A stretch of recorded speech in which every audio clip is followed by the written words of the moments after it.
Good morning, guys. Morning, mga mareng, mga madam. Ay, nako. Ang aga-aga, mga madam. Nag-alala na ako eh. Well, ngayon, hindi na pala morning as in maaga. Ngayon is alas 10 na ng umaga. Kakahiga ko lang ulit. Tapos na ako sa aking trabaho, mga madam. Tapos na ako maglalaba, nagsasampay, nagpakain kay Lolo, nagdoon pa. Kumakain pa siya. So, ngayong araw, wala kasi akong ibang vlog, no? Wala akong ibang ginagawa kasi, ay, naku mga madam, pasensyahan nyo naman muna yung ating mga kwento-kwento. So, ngayon kasi, mga madam, nagpahinga ako kasi kagabi, napuyat ako sa sipon. Inatake ako kasi umuulan. Iwan ko ba itong ano ko, sinus ko, Hindi ko alam talaga kung paano. Pero umatake lang talaga siya. Sa 24 hours, umatake siya ng isang oras, ganon. Maingay po yung CCTV, mga madam, kasi pinapanood ko po yung asawa ko. Kasi, ayan, tingnan nyo ha. Pinapanood ko siya dyan, kumakain siya, nasa bahay po siya, mga madam. Nag-alala po ako sa aking asawa kasi, dali. I-off ko muna ang volume kasi maingay. Nanood kasi siya ng movie. So, ano lang, gusto ko lang i-express yung aking mga worries sa buhay. Hindi talaga natin alam ang buhay, hindi natin alam panahon na ba, no? Itong asawa ko, matigas talaga ang ulo nito, matigas na matigas, hindi nakikinig ng advice, hindi nakikinig, may sarili siyang mundo. Ayaw makikinig, ayaw makinig ng advice. Sabi ko sa kanya, magpa-laboratory siya, magpa-medical, or ano ba tawag doon, yung magpa-check ba, kung may sakit ba, kung anong problema sa katawan natin, kagaya ng akin. So ako, every year, siguro ako, nasa 3 times ako, o 4 times kinukunan ng dugo para i-laboratory. Pati ihi, ganun, para malalaman kung ano yung problema natin sa katawan. Kung may sakit na ba tayo, may nasobrahan ba. So, ang nangyayari, sabi ko sa kanya, yun na nga, magpa-laboratory, magpa-check sa dugo para malalaman baka high cholesterol na siya. Kasi siguradong high cholesterol po siya, mga madam, kasi minsan lagi niyang ginaganon yung dibdib niya kapag na exhausted siya ba, siguro napapagod, tinatapik-tapik niya ng ganon. Sabi ko, pag nakita ko siya na ganon, mga madam, nag-worry na ako. Tapos may mga time din na hirap siyang huminga, kaya nag-aalala ako. Sabi niya, dahil lang daw yun sa stress, o gano'n. Sabi ko, huwag ka ma-stress masyado, wala ka namang masyadong, yun na nga, ang hirap explain ba. Hanggang, ayan, kanina, nagpunta siya sa doktor, nagpa-private pa talaga, kasi walang pasensya itong aking mister, mga madam, ayaw niya maghintay ng matagal. So, ayun, pumunta siya pa-check up siya sa private clinic, doon sa Hilltop, dito la sa Kinabalu Hilltop. So ngayon, ang sabi daw ng doktor, mayroon kasi yung ihi niya mga madam, may halong dugo. Kaya na-worried siya kasi naramdaman daw niya masakit daw. May halong dugo daw. Sabi ko, matagal ko na yang napansin kasi minsan kasi yung asawa ko, mga madam, hindi na-flash ng CR. So napansin ko sa ihi niya, iba ang kulay. Syempre, yung ihi mo, kapag may halong dugo na yun, nahalo sa tubig, tapos super yellow, mag-iba, parang orange. So, yun, sabi ko sa kanya, don't care that, ganyan. Ang dami niyang sinasabi, ang ingay at tigas ang ulo. Kaya, bahala ka nga dyan, sabi ko, ganun. Kaya, nahahigh blood na lang ako sa kanya, kaya sabi ko, bahala ka nga sa buhay mo. So, ngayon, nagsabi na siya sa akin na ganun daw, napacheck up na siya kanina. Ayun, binigyan siya ng doktor ng hindi man lang chine-check yung niya, dugo. Sabi daw ng doktor, bibigyan muna kita ng gamot para mapatunaw daw yun, kung may bato daw doon sa kidney, tutunawin daw muna yun para iihi niya ng marami. Kasi ngayon daw, napansin daw niya, bihira na lang daw siya mag-ihi, kasi nga, hindi siya malakas uminom ng tubig. Kaya nag-worried ako, grabe yung tungasawa ko yun, nakaka-stress talaga, sobra. Bakit tigas ang ulo?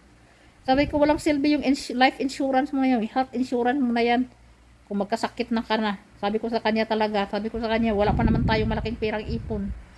Kung may pera man tayo, kunti-kunti lang. Pangkain lang natin, pangbayad ng bills. Sabi ko sa kanya, naku, huwag kang magsakit-sakit dyan. Ang hirap pa naman. Hindi pa naman ako taga rito. Sabi ko sa kanya, hindi pa naman, naku, maliit pa yung mga anak mo. Yung anak mo, wala pang trabaho. Sabi ko sa kanya. Hindi ko lang talaga, yung mga asawang may karanasan na lang ang makarelate sa akin mga madam, hindi ko naman pwedeng sabihin na, ay bahala ka na sa buhay mo, asawa ko yan eh. Kahit matigas ang ulo niyan. Pero pinapalabas ko lang sa inyo guys, baka sabihin nyo kasi ang uwi ko naman. Eh syempre, wala naman akong ma-share, wala naman akong mapagsabihan dito. Okay na lang, iyaw-iyaw ko dito sa inyo guys. Baka makabigay pa kayo dyan ng mga idea kung ano ang dapat gawin. Kasi ngayon, ayan, pinapanood ko siya kumakain. Kasi this few months, a few weeks na, nagda-diet. Hindi kumakain ng mga karne. Ano lang siya, basta nagda-diet siya. Iniwasan mo niya yung karne kasi sabi ko, tumataba ka na, ang laki na ng tiyan mo.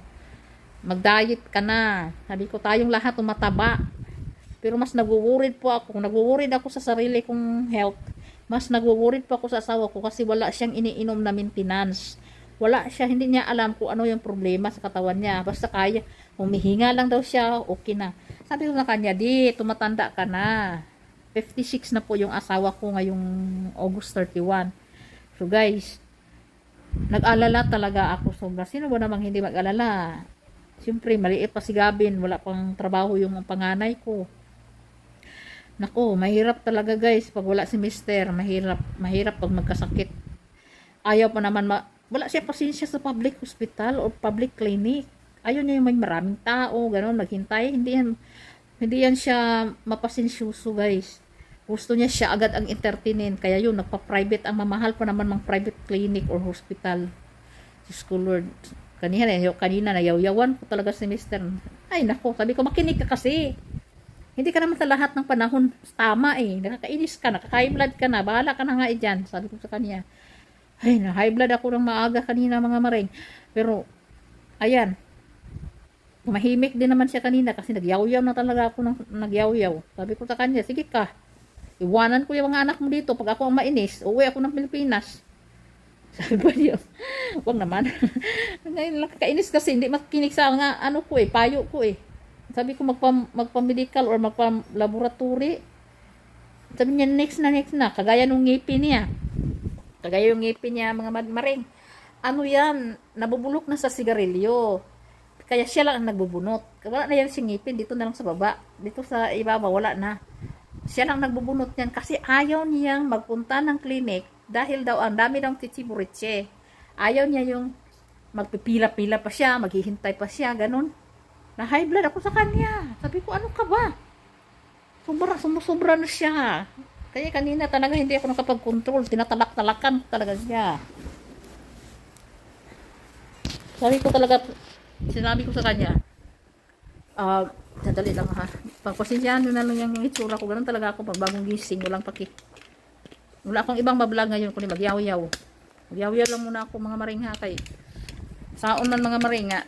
Timingan man yun. Kaninga adlaw. Ingon ani ang ato ang kuan mga maring. Na. O, di ba? Wakwak pa muro. Wala na ako pakis ang sarili ko dito. Sobrang pagtitipid ko mga maring. Hindi na nga ako halos na ano dito magsusuklay. Kasi dami ng lagas ng buhok ba? Alam niyo na yan. Dami lagas ng buhok ko everyday sa stress siguro. Worried ako sobra. Buti na lang umiinom. Sana ma-okay yung ano niya. Tapos biniro pa niya ako kanina dahil daw yun sa walang ana-ana. Diyos ko Lord. Hindi naman yun dahil sa walang ana-ana. Ay.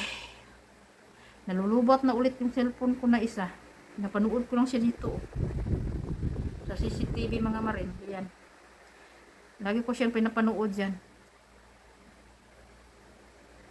Nag-worried talaga ako sa asawa ko mga maring. Kasi sino ba naman hindi mag-worried? Siyempre, okay lang sana kung may mga trabaho na yung mga anak ko. Yung mga adult na sila. Diyos ko Lord, maliit pa si Gavin mga maring.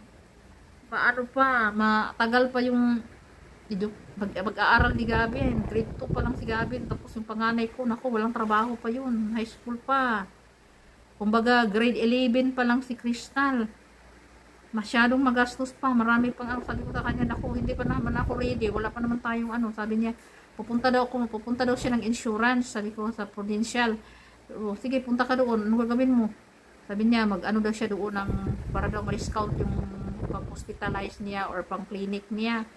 Di bahala ka, sabi ko. High blood kang inis. Nakakainis. Kung punta lang sana siya ng public clinic, 1 ringgit lang ang bayad. Kasi taga rito siya eh. Ako nga, hindi ako taga rito. Dahil lang sa marriage contract namin, 1 ringgit lang yung babayaran ko sa public. Ganun naman talaga eh. Kailangan mo talagang magtiis. Hindi naman ganun ka-crowded dito. Pag morning lang talaga crowded ang public. Ay, bahala siya. Pero hindi ko maiwasan magyaw-yaw at mag-alala talaga mga maring. So, ayun na nga, sabi ko noon, nagsusuka ka ng dugo nung bago pa lang tayo nagkakilala dahil sa gastric. So ngayon, nag-iihi ka na naman ng dugo. Tapos sasabihin mo, dahil sa walang anak-anak masyado, bakit hindi bang pwedeng magpalabas yan? Ay, Diyos ko Lord. Yun lang pala sabi niya, dahil kulang siya sa ano. Pero matagal na yun siyang may kidney. Dati may ano siya problem, may bato sa kidney. Pero hindi naman worse kasi nadala sa gamot. Pero hininto kasi niya yung gamot niya dati. Kaya ayun siguro bumalik na po. Tapos ano pa, mahina pa uminom ng gamot. Wala na. Parang ako pa ang naano nito eh.